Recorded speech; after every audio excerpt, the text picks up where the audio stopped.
이어서 강릉입니다.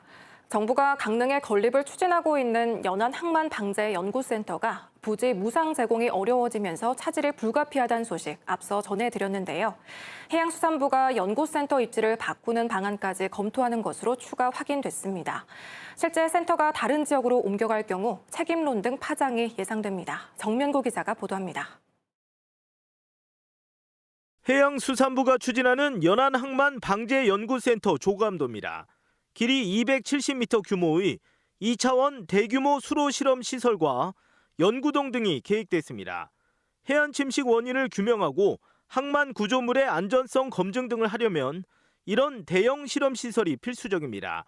해수부는 이런 연구센터를 동해안권 경제자유구역에 추진하고 있지만 부지 무상 사용에 제동이 걸리면서 대안을 논의하고 있다고 밝혔습니다.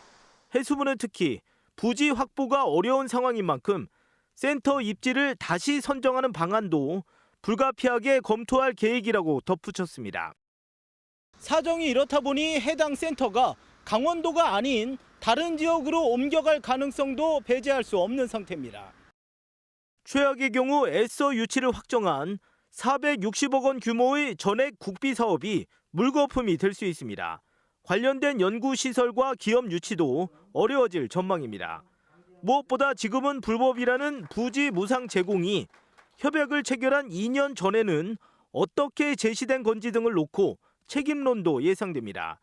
강원도는 해안 침식 등 지역 현안과도 맞물린 시설인 만큼 적극 대처한다는 입장입니다.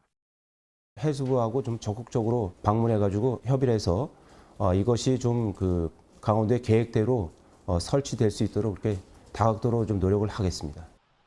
현재로서는 국회에 계류 중인 공유재산 관련 법률이 개정돼야 계획대로 추진될 수 있는 상황입니다.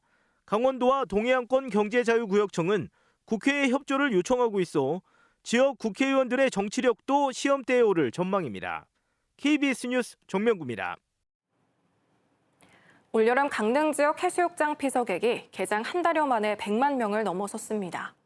강원도는 지난달 1일 경포 해수욕장 개장 이후 오늘까지 강릉 지역 17개 해수욕장을 찾은 피서객이 모두 107만 7천여 명으로 집계됐다고 밝혔습니다. 이는 지난해 같은 기간보다 30.6% 증가한 수준입니다. 한편 강원 동해안 해수욕장 전체 피서객은 올여름 오늘까지 모두 365만여 명으로 집계됐습니다. 강릉 주문진에 건립이 추진되고 있는 지정 폐기물 매립시설 설명회가 주민 찬반 논란 속에 오늘 강릉시 연곡면에서 진행됐습니다. 사업자인 태영 동부환경은 설명회에서 지역 주민들을 상대로 지정 폐기물 매립시설 현황과 폐기물 반입 계획, 침출수 차수시설 등을 설명하고 관계기관, 주민 등과 협의해 환경청에 환경영향평가를 신청하겠다고 밝혔습니다. 이에 대해 시설 건립 반대 주민들은 이번 설명회가 시설 건립 강행을 위한 요식행위에 불과하다며 자연환경과 주민 건강 등에 큰 피해가 예상되는 만큼 매립시설 건립을 중단해야 한다고 주장했습니다.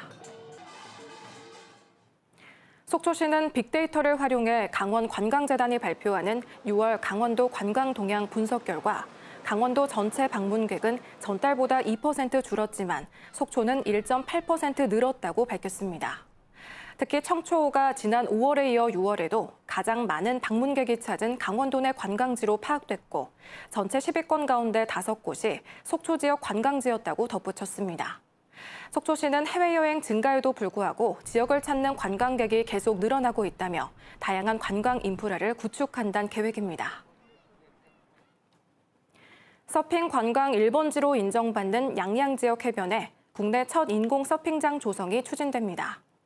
강원도는 양양군 현북면 중광정리 일원에 개폐형 돔과 인공파도 시설 등을 갖춘 인공 서핑장 조성을 추진하기로 하고 460억 원으로 추산되는 사업비 확보 방안을 검토하고 있다고 밝혔습니다. 강원도는 전체 사업비의 절반가량에 해당하는 국비 확보 여부에 따라 인공 서핑장 착공과 준공 시기는 현재로서는 유동적이라고 덧붙였습니다. 지금까지 강릉이었습니다.